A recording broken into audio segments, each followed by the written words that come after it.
When I arrived here in Guatemala 30 years ago, it took my attention like a slogan, a small saying near the airport. It said that when God created the world, He made the Garden of Eden. We call it home. And that's what Guatemala is.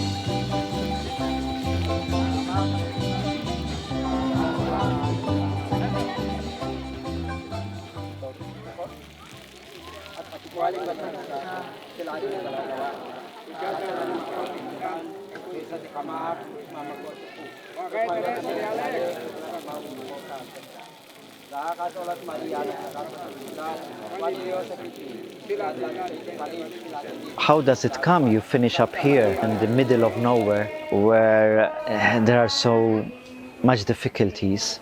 What's the urge inside to try to give a helping hand? I would rather say it's a mixture of my faith, what I believe in, and what I have grown. It's the gospel, it's the figure of Jesus. But also it's in my interior. When I'm sleeping, I'm still thinking what we have to do. I would call it's a typical missionary heart trying to give what you can give.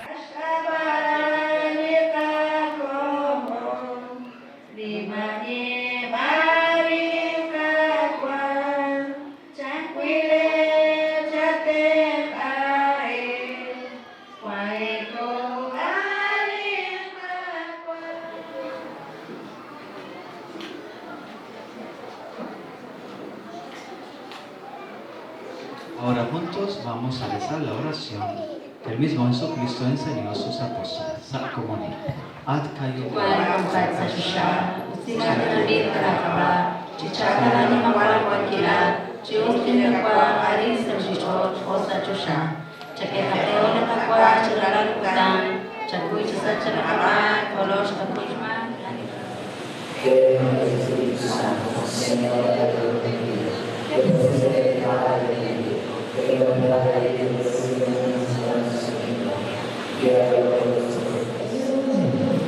¿Qué es arrepiéntate?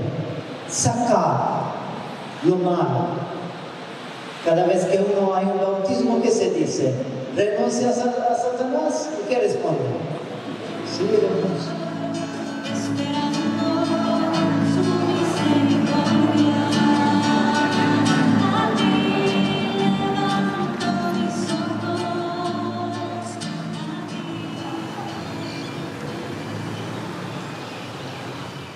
So I am Father Anton Grek, a missionary priest from Malta.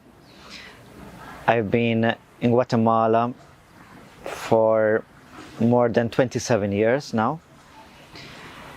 And at the moment I am working in the Caribbean part of Guatemala.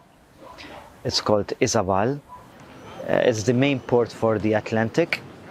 And as a port, it has all the complex social difficulties which one can find in any port in the world. But here it's tenfold. Why? Because we are in Guatemala, which is still a very unstable country. Although it's a country, we call it the Eterna Primavera, which means the eternal spring. It's a beautiful country, it has so much to offer, but it has also a past which is not so glooming and not so nice, because it was in a civil war for about 36 years. We still are being hit by a lot of corruption, many arms, weapons, So it still makes it a violent country, but at the same time the people are so nice. So people are struggling in the midst of bad governance, in the midst of so many social issues. Many people still live in extreme poverty. Children don't have their basic needs, times education, medicine is non-existent, and I have seen so many children dying. When I came here, first I came as a young boy, before I was ordained, then I was ordained in Malta, and I came back. And since then I've been working, not just in my pastoral ministry, but also trying to be a helping hand, especially for the most vulnerable, those who are in need. So that's how I have been trying to shape my ministry. The first essence is to bring Jesus to those who are thirsty for Jesus, but also to bring a glass of water, to bring food to those who are thirsty or hungry. I believe in the Chinese saying, which you don't give the fish to the people, but you have to teach them how to fish. So I have taken that literally. And I try to make small projects, but they have to be sustainable projects. Not just give something and don't expect nothing back. With small sustainable projects, things can be done better and try to have human dignity.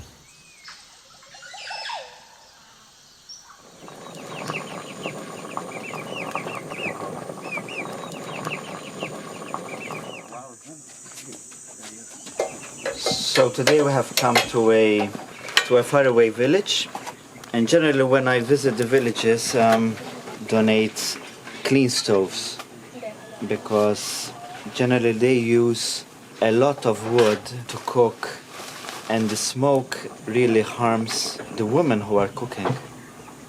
Most of them have pulmonary infections because they inhale the bad smoke which comes from the wood. This clean stove, first of all, uses 70% less wood, and number two, which is the most important, it has zero smoke emission for the family who lives here, because it uses a chimney, and so it won't affect the health of the family. The stoves generally are donated by some benefactors because it's a little bit expensive. So what we do as an organization, we find those who want to donate a stove for a poor family, and the poor family will put the rest, little money, because we never give it for free. Otherwise, they don't use it. When somebody gives a little bit of money, he will appreciate it much more.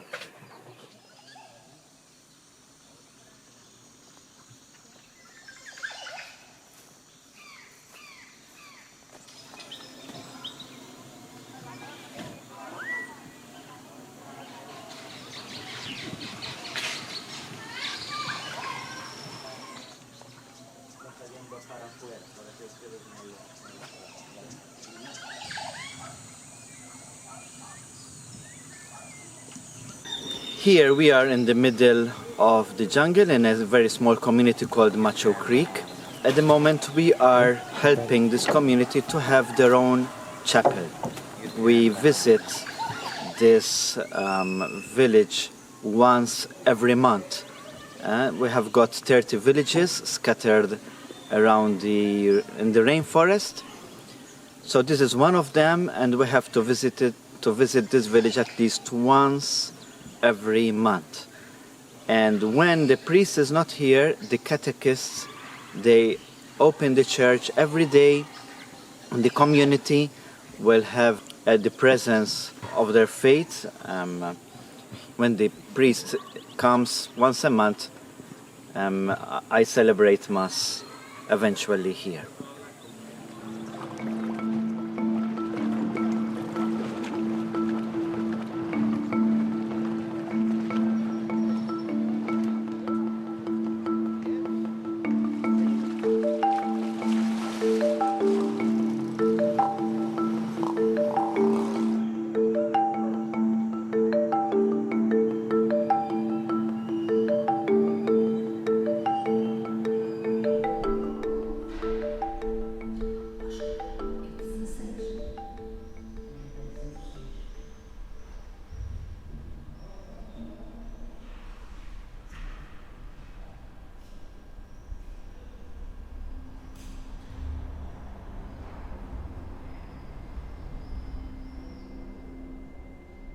You have a bodegon done by Rosa Maria Pascual, the painter. Syncretism, I would call it the mixture of culture and religion, of what makes Isabel. That's what it is. As I told you, at first you'll see a confusion, disproportionate, what's going on, why so many things. But when you take it one by one, you are learning more what Isabel is.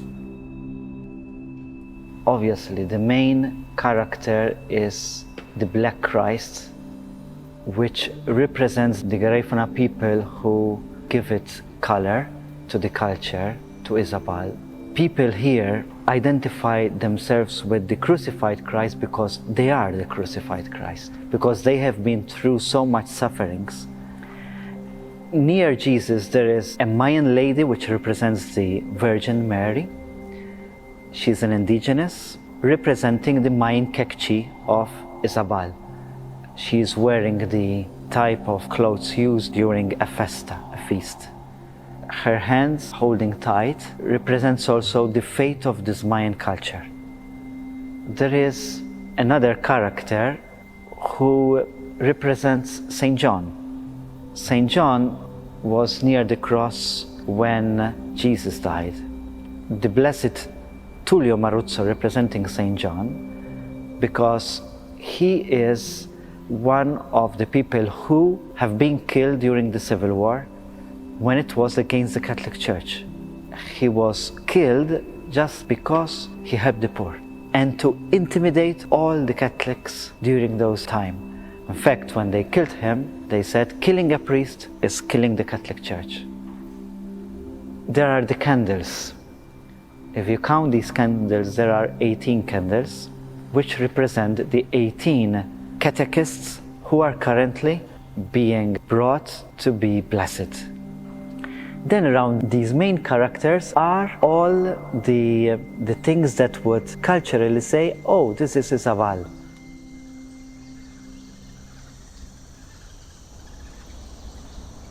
When I arrived here, there was nothing, literally nothing. There was just a small house. And that was 15 years ago. I said, from where I'm going to begin? So I have to attract people. It's a red district. Too much violence, drugs passing, prostitution, money laundering, narcos. It's a typical Latin American port. So I built a small arena, sport facility, because I know the youths here, they believe in God, but for them God is soccer, is football. So I had to attract them, first give them their God, and then bring them to the God I believe in. And the children, the youth started coming.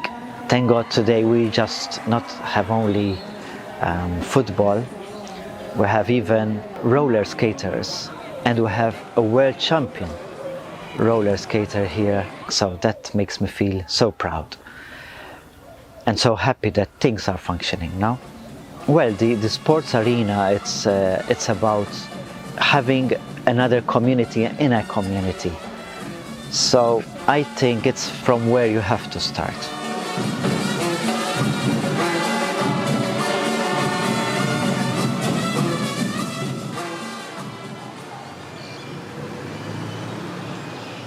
Other projects started through our organization. We have a small organization called Guatemala. Guatemala is the connection of two words and two countries. That's Guatemala and Malta, where I come from. And with this organization, and the people who are helping me, always try to find out, to analyze which are the most urgent social issues going in our area. So that's why we started a place for abused teenagers.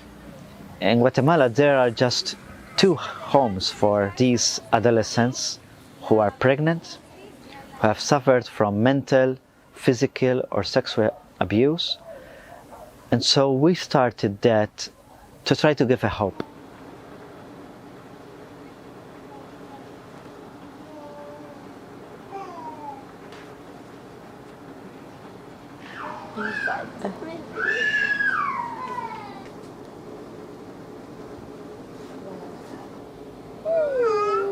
Hola, Kael. Hola, Kaelito. So my name is Katia Juliet Vanegas Morazan. I'm a psychologist by profession, and I'm the manager of Casa Santa Isabel. Casa Santa Isabel was founded in 2020 during the pandemic, and we opened the home as a shelter for single mothers, adolescent mothers, or adolescents with their children. The main objective was to provide them with all integral services that we are at the moment giving. The idea of Casa Santa Isabel was born in 2018, which is where I started to be more close to the projects of Father Anton. We went to Malta with the objective of seeing all welfare services that Malta was giving at the moment. So we visit different organizations to know how a place like this was run. And we also received some courses like safeguarding for children. In Guatemala, we see a lot of situations or a lot of cases of domestic violence, abuse in adolescents. So one of the main problems in Guatemala is, first, the lack of education, because their own mothers, are the ones that are normalizing also these kind of situations. Sometimes the mothers are the ones who are motivating them to go and live with the guy, even though if they are abusing them. The second big issue is the authorities. Maybe they are doing good, but they are not doing enough. Casa Santa Isabel is one of 2 homes in the entire country which are providing this kind of services for that profile in specific. So you are vulnerable for the abuse or the exposition for relationships that are not according to their age. 13, 14, 15, 16 years old, we can say it's not good or they are not mature to face the kind of responsibility that implies being a mom.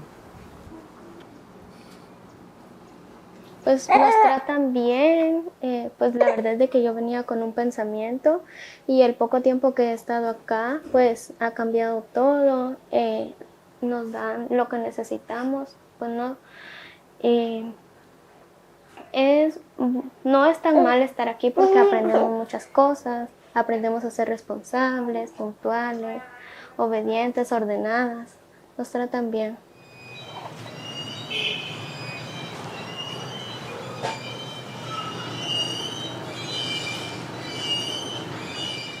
The girls, as part of our services, is the psychologist, of course, so they are receiving individual psychotherapy. Aquí con las herramientas que tenemos pues tratamos de ayudarlas, pero reconocemos que al salir de acá pues ellas se enfrentan a una realidad en donde ellas tienen que utilizar pues todo lo aprendido, todo lo trabajado durante las terapias y dentro del trabajo que se hace dentro de la casa, que es un trabajo integral. Culturalmente las mujeres pues tenemos que callar, las mujeres tienen que ser sumisas, Entonces en Guatemala pues está muy arraigado todavía lo que es el patriarcado, y esto pues hace que a nivel de autoestima pues ellas lleven ya como esta etiqueta y este pensar que es muy difícil también de poder romper.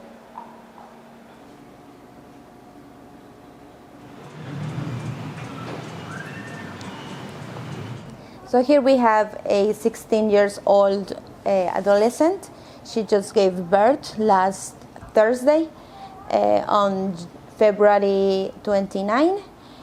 She is being with us for 6 months now. She comes from the city, from the part of the city which we call it the red zone, because it's very dangerous. That's where the gangs live. So she comes from a very violent environment. Her stepfather tried to abuse her. They've been on the legal process for a long time now because her mother is not improving what is being asked for the well-being of their children. And so she's been studying. She's now in secondary school. Some of them are girls who have been in other homes. So when they come here, they see the difference. And they say, we are lucky. That's how they express themselves. They come afraid of being here because they think it's like a jail. But when they come, they keep studying, they receive educative workshops. We have professionals who are volunteers, and they come to share with them for a minute or 10 minutes or an hour. And they are very grateful for that. We take them to church, and they have their own routine, and they like it.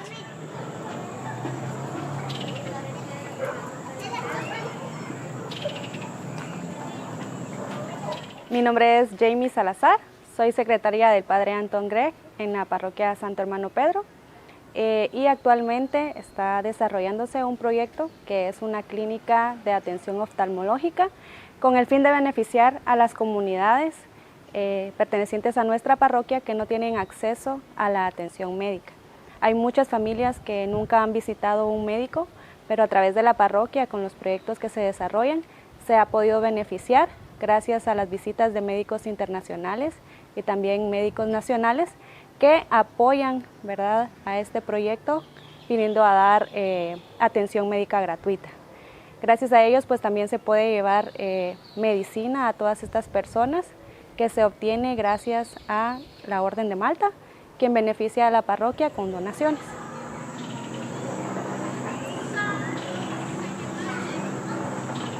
I remember when I went to the garbage village. It's a dump site we have nearby here in Puerto Barrios. I saw a small baby, 1.5 years old, died of a simple infection. And I said, oh my God, I have to do something here. How is it that such a small child, full of energy, full of life, would die because there is no medicine?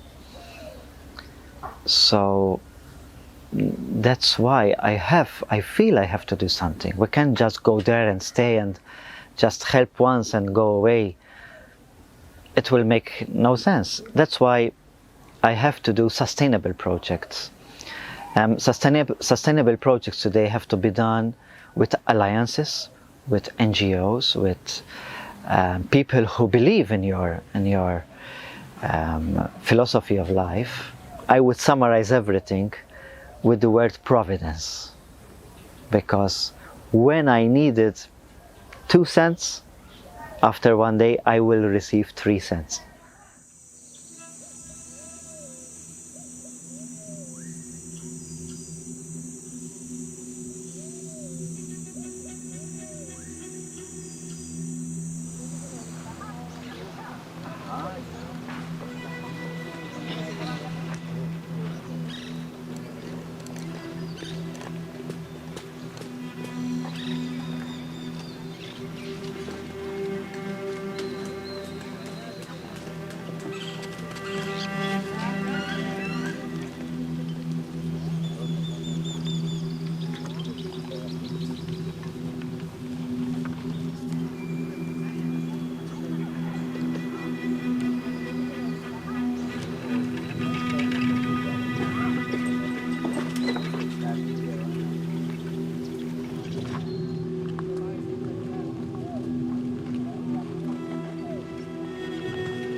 this is a place where human dignity ends. We call it a garbage village. It's just 10 to 15 minutes away from the port, from Puerto Barrios. Unfortunately, about 60 families entirely live on what they find in the garbage. So it's like hell on earth. It's like a place where the poorest of the poor struggle for survival. It's not an easy place. It's where the big fish eats the small fish. It's the survival of the fittest. But among the scavengers, there is always hope. And we hope that someday we can give a better world to especially the children who live here.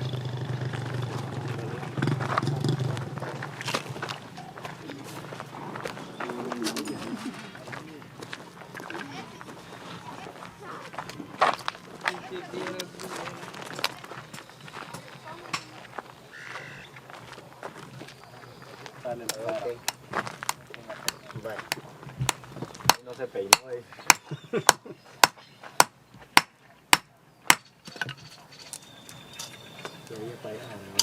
No, ahí desde el límite.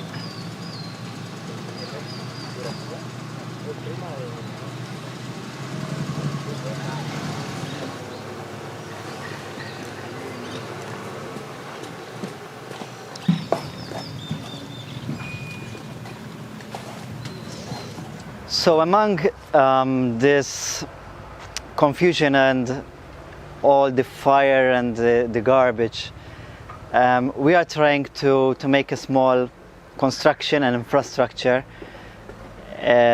to try to create 2-3 small projects. One of them is an area where the children can stay whilst their parents are working, choosing valuable things they find inside the garbage and the rubbish. We'll try to have a teacher who will give education to these children. And we are also try later on to give something to eat and even a small room where we can bring doctors and have a medical mission here with all the families who never have the opportunity to see a doctor. So that's mainly the idea behind the small infrastructure. And apart from this, we will be trying to make a partnership with other companies who can come and recycle in this area so that they will give work also to the people living around this area.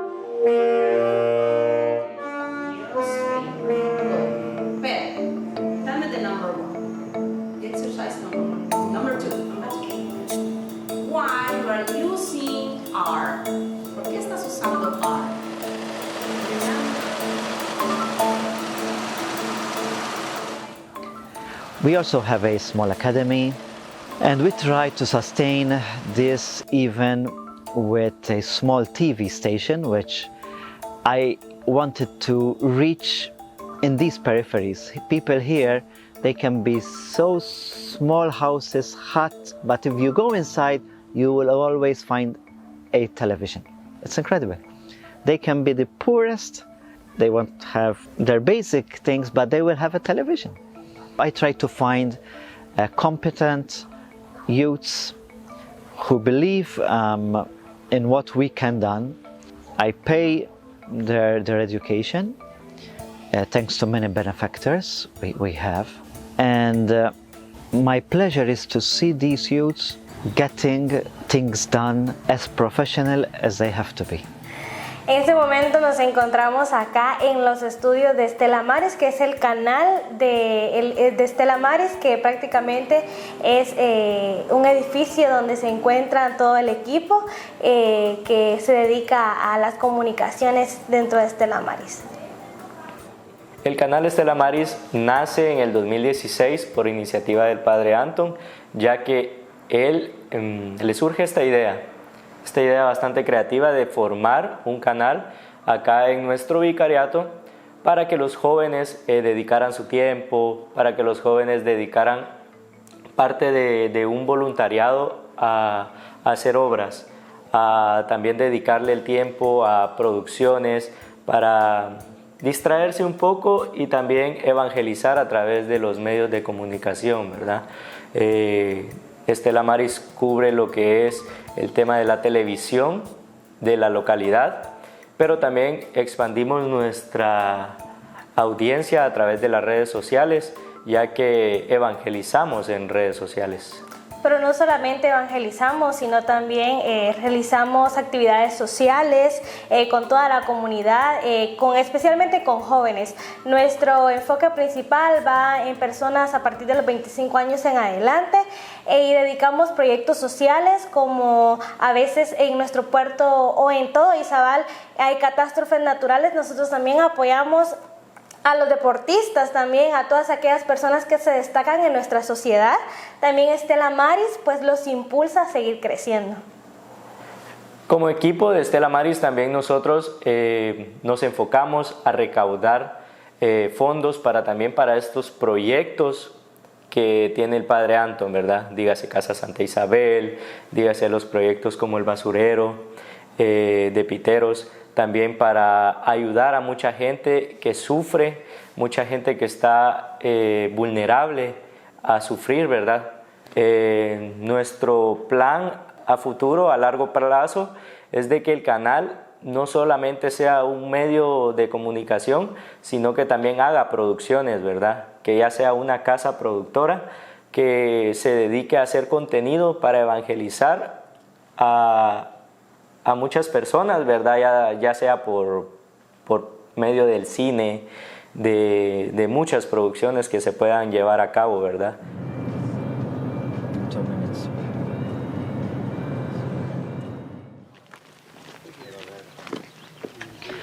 Obviously, as a priest, I visit these villages to evangelize. But it's not only about evangelization. We have to visit these villages because nobody goes there. Government entities don't exist. They just go once every 4 years to ask for votes. So we have to see what are they suffering, what are their sorrows, what they need, how can we do something. At times it is possible to do something, at times it seems impossible. But for me the word impossible doesn't exist. So we try to give them some hope. And I can knock on doors and see from where we can help these people. No tendría sentido si decimos amamos a Dios, pero no extendemos nuestra mano a quien tiene necesidad.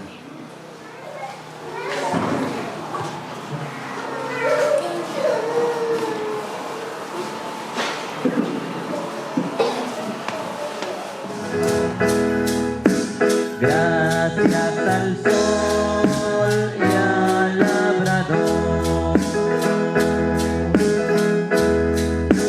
en el altar florecen hoy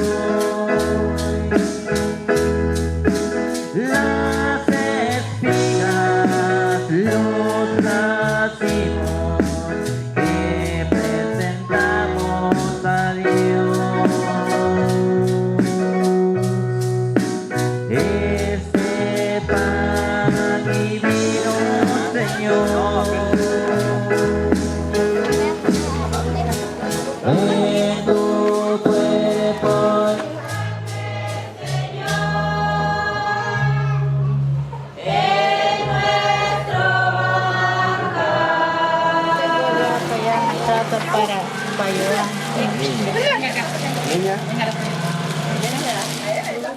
physically, emotionally, and psychologically, you have to be hard and you have to keep moving on. That's part of our job, pastoral visits with a lot of sacraments. You have to hear to the people. Then we have on the other side the social part, which I can't leave it out. I can't talk about Jesus if I don't try to talk about their daily lives, no? What they are enduring, what's happening in their communities. So that's what makes a missionary. Generally, when I come to this very far away villages up in the mountains, so far away from civilization, I would say, they always expect to bring them something like candies, some sweets, and I even help some families who have nothing, literally nothing.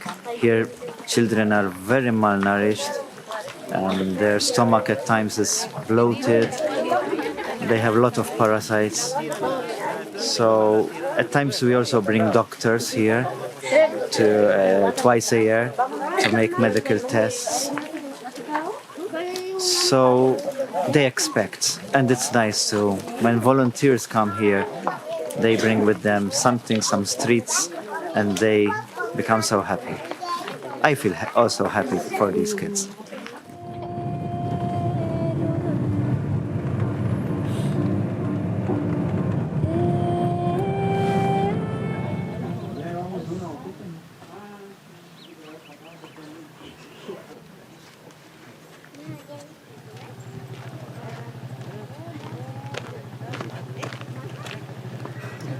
¿La habíamos grabado? No. Yo creo que sí. So Nancy is a disabled child. She's 9 years old. Her father died 5 years ago, and her mother left her with her grandmother. She lives in a very difficult situation. Then we can go and see where she lives, how she lives.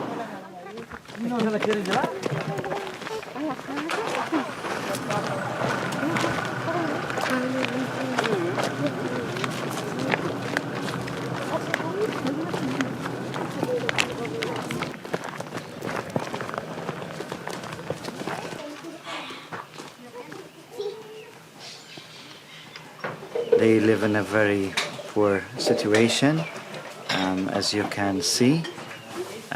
She literally needs our help, so I'm trying to find somebody who can sponsor a bag of food each month for her. That will be around €15 a month. With that I can buy the food and bring them every month I come here. I can give it to her.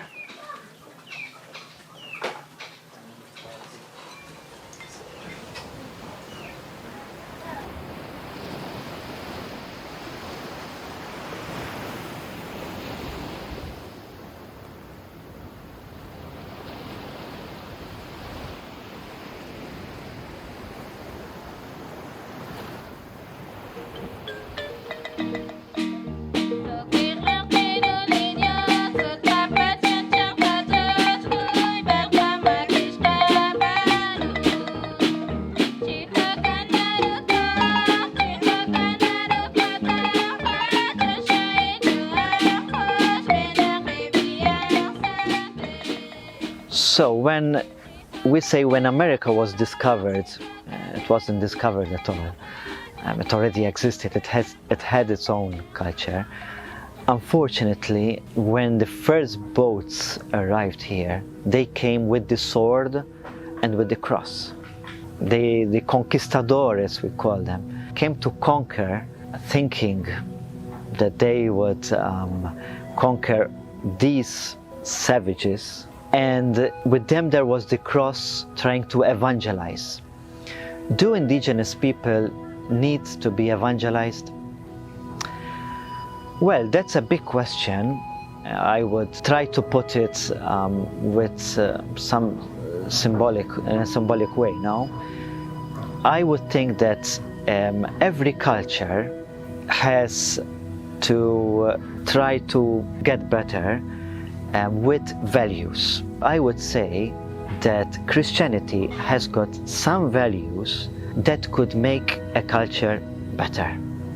For example, we'd always see in films that the Aztecs, the Mayans, they were so violent that they would have to kill and sacrifice children because there was an eclipse. So I think the Word of God, it's a revelation that has to arrive to everybody. I would never impose. As a church, we have to respect these cultures. So people who have been evangelized, they know that some values, or most of the values, are in the Christian faith. So it's a question of respect and syncretism. Syncretism is the mixture of cultural and religious beliefs. And still until today, in Guatemala, there are many syncretic moments. I will take an example. Before they cut a tree, the Mayan people would kneel, they will ask forgiveness to Mother Nature, and then they will say why they are cutting the tree, and they will light candles. So it's like a ritual. They pray Mother Nature, but with Christian belief. They will put a cross in front of the offering, knowing that through Mother Nature and through Jesus Christ, God will hear their prayers. Oh, so that's so beautiful.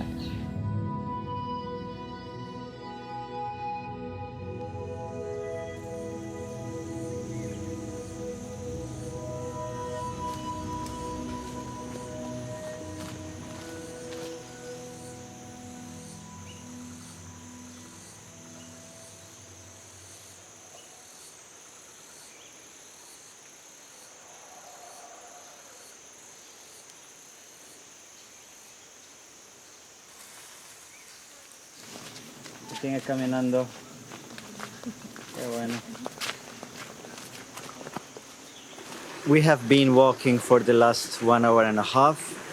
It's a very hot weather, and what comes in mind at this stage is why does anybody want to do missionary work or stay here or walk every week to visit these villages? For me, it's a call to be a missionary, and I have to answer. And I know that these people are always waiting for the missionary. So if one has to be faithful to this call, you have to walk, you have to sweat, you have to take these long journeys. And what for many is an adventure, for us it's a call. And you will see the nice, beautiful smiles when they see you coming.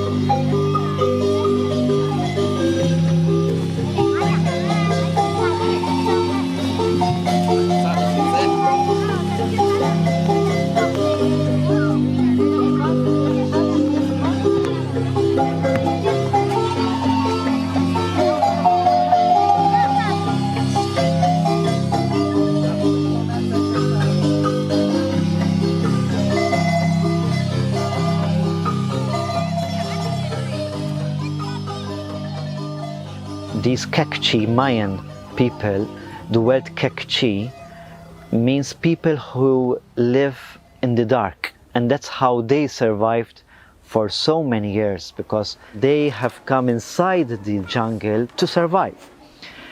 And they survive, one, because of their culture, two, because they have got experience, and three, because they're people who have faith.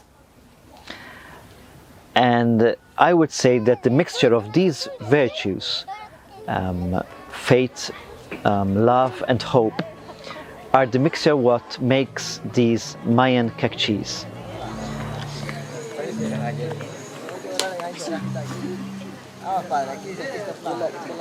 Ya vamos a llegar en el cemento.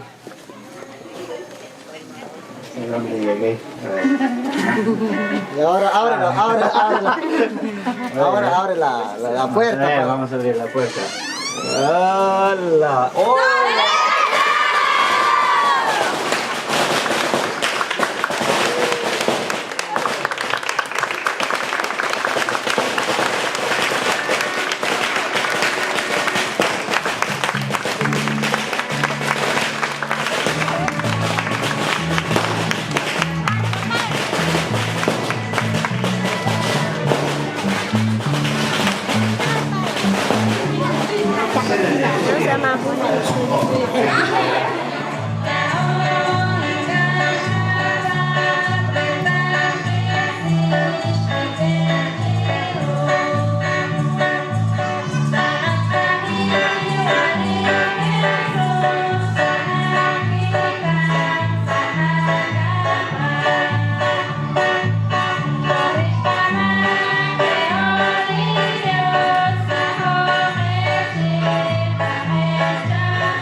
El sacerdote te marca aquí en la frente.